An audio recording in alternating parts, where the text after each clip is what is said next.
wonderful.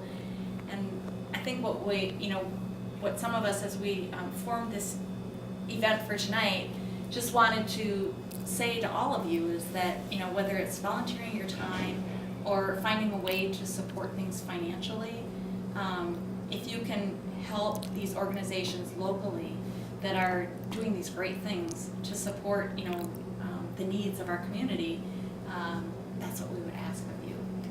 And so we have put some commitment cards on the table here today, and our thought was that whether it's Staying Put or another organization, and obviously the cards that we have here for today are for Staying Put, but if you'd be willing to make a commitment, a 5-year commitment, and say, I'm willing to give X amount of dollars.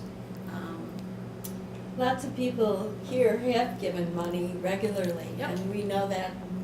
So We do appreciate that yeah, too. and that would be, of course, it's not like, okay, I already gave, No, we're not asking Yeah. additional, and so yeah, I mean, if you've already given to Staying Put this year, obviously that would be, the start of your commitment to the organization. But we're looking at, like a 5-year commitment that you would say, yeah, I know I don't have time to volunteer right now, but I certainly am willing to put some dollars out to help the organization. And like I said, Staying Put is just one of those organizations that are needing that. And I guess my plea to all of you would just be that you think about all of the nonprofits that we have in our community, and try to, keep your giving that you would be giving to a charitable organization, to keep that locally and help, just keep support and keep these things going. And so I know, I wanted to say too that we think this can be a good place to live and age in this community. And also that, now you put that in front of me and I don't know what to say. Thanks, guys. And the other thing is, we do a lot of grant writing to get money, and that's most of the money that we get so far, but they really want to know that the community is supporting you before they give you grant money. So we have to do fundraising, we have to get some money from the community in order to get it from anybody else. So that's part of the reason we're Yep, definitely. doing that too. Karen, would you share what the money is allocated out to? Give some examples, maybe, because I'll go back to work tomorrow and I'll tell them what I did tonight, and they'll say, well, For like, Staying like Put? for what? And the only thing I could come up before I came here is, let's say somebody had hip surgery or something, or broke their leg. The way I pictured it, instead of them convalescing in a home, we could help them that way. I don't know, but Yeah, I could mean, you Staying expand on Put, that? Staying Put definitely is a volunteer organization that we do work with our clients to try to keep them in their homes. So that could be anything from helping give them rides, friendly visits, running errands for them, or helping them run errands. Non-medical though. Non-medical, it's all non-medical, so we are not, none of our volunteers are medically trained to go in and help. So like if somebody is in bed and they needed to, get up and, be bathed or, go to the bathroom or something like that, we are not trained to do that. So that would be a separate organization that does Does this that. provide meals or supplies or? The meals that are provided, we actually work with ADRC, which is the aging organization within our county, and we are the volunteers that deliver the Meals on Wheels. So we've worked with them, and it's been a really great thing that they've moved the senior meals to Sneakers. That was done almost 2 years ago now. 2 years ago in February. In February. And so, I mean, I have some clients that I visit, and they actually go to Sneakers every day, and they look at it as, this is my social outing for the day. So- And they love that. But then we also, have volunteers that go into Sneakers, and, they actually pack up the meals and deliver them. So Kathy, I don't know, how many Meals on Wheels do we deliver now in a day? In a day, probably 20. Yeah. Maybe So, I mean, 15, it's 15, increased. 15. We started out with 2. and it's just continued to increase over the But last 2 years. and beyond the meals, it's really become the hub of, it's really taken over as a senior center. When we lost the senior center here in Spring Valley, I think the vision was that there could be a gathering place, and it ends up being multi-purpose. And we use it a lot. It's a socialization thing for a lot of our clients. And you did ask about the money, and I'm just gonna be really honest with you. We run on a pretty slim budget, but one of the things we do is that we pay our volunteer coordinator, who is Kathy Niagan, and you wouldn't I mean, it's unbelievable how necessary that position is, because, you know, we have a computer system that we use to help us guide, you know, like setting up the rides and finding the volunteers and so forth. But to have a person that can interview the clients and then, you know, marry the right volunteer with the needs of that client, just coordinating that whole thing is pretty massive.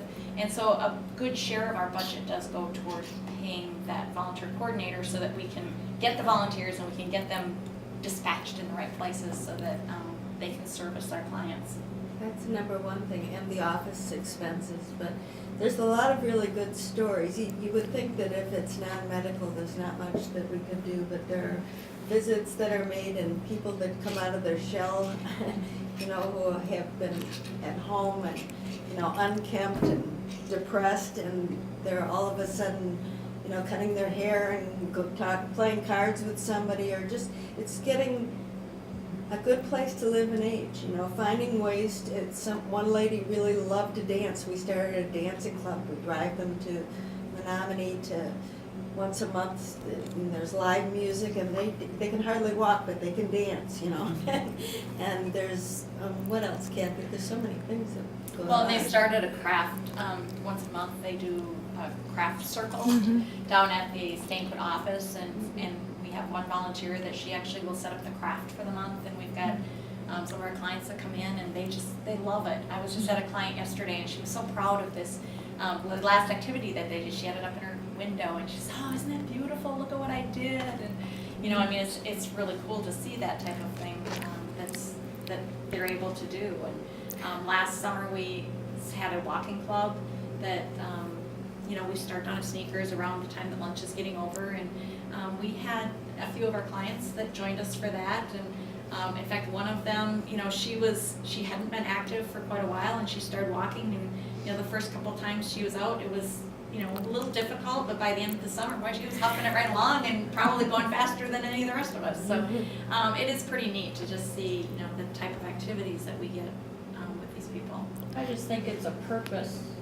It gives people a purpose and a reason to get up in the morning.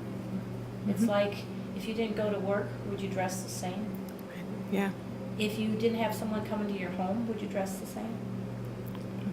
Those are all important things in life that we all take for granted because we're busy and running and going, and we just automatically do it. But those that are at home or homebound, they lose that necessity or need.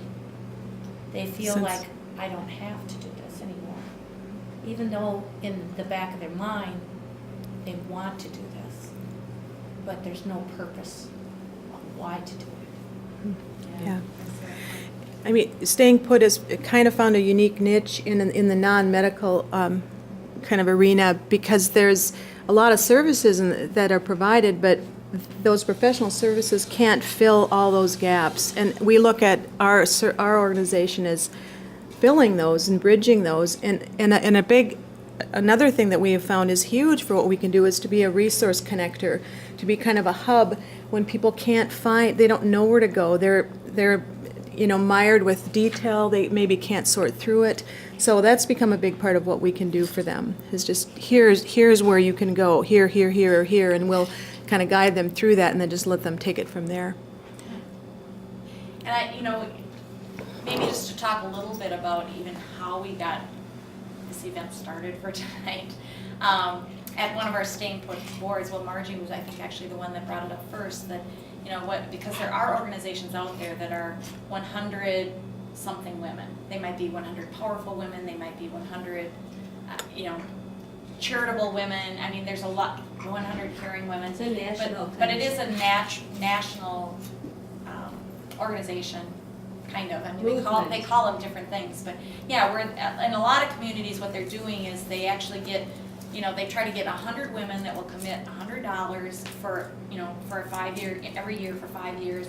And then what they do is each year, these women get together and they decide, which charitable organizations or which nonprofits within their community that they're gonna give this money to. So they'll end up with $10,000 that they'll split maybe between 2 or 3 organizations. And they will ask the organizations to turn in, like applications, and, then they have somebody that reviews that, and they, as